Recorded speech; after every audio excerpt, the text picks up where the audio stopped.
नमस्कार मित्रांनो, शेतकरी ब्लॉग मध्ये आपलं स्वागत आहे मित्रांनो. तर आपण याच्यात मक्का पेरणी केलेला आहे मित्रांनो.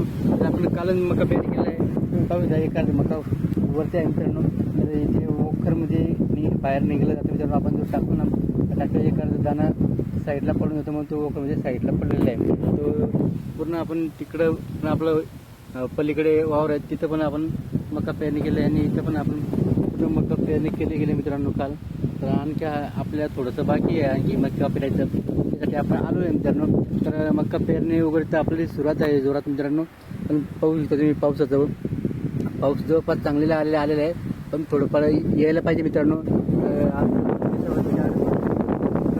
मित्रांनो तर थोडंफार पाऊस आणि यायला पाहिजे, कारण की पावसाचा दिवस आहे मित्रांनो. तर पाऊस तर थोडंफार चालू राहिलं पाहिजे, जेणेकरून जे आपले काही पिकं असतात, काहींनी पहिले पेरलेले आहेत, काहींनी लेट पेरणी केलेले आहेत. तर पिकांना पाण्याची खूप आवश्यकता आहे मित्रांनो, कारण की पहिले पाणी पाहिजे पडलेलं नाही आहे.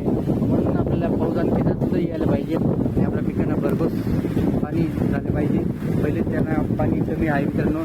तर त्याच्यात वारा म्हणजे खूप जोरात सुरू झालेला आहे हवा मित्रांनो. तुम्ही पाहू शकता, तर एवढं जबरदस्त हवा चालू आहे. तर 2-4 दिवसापासून जबरदस्त हवा चालू आहे मित्रांनो. आणि पूर्ण वावर आपलं पाहू शकतो तुम्ही, पूर्ण आपण पेरून काढलेलं आहे. आता फक्त थोडंसं बाकी मित्रांनो, 25% बाकी आहे. आपली 75% पेरणी जवळपास झालेली आहे मित्रांनो. आणि आपल्या एका ठिकाणी वावर नसल्यामुळे आपल्याला इकडचं एक साईड झाले, एक साईडचं वावर आहे ते बाकी मित्रांनो. अशा पद्धतीने आपलं थोडं कामकाज आहे ते पेरणीचा आता जे खूपच जोरात चालू मित्रांनो, आता समजून घ्या. आणि आपलं थोड्या दिवसांनी पेरणी, आणखी 2-4 दिवसाने पेरणीचं काम आपलं पूर्ण होईल.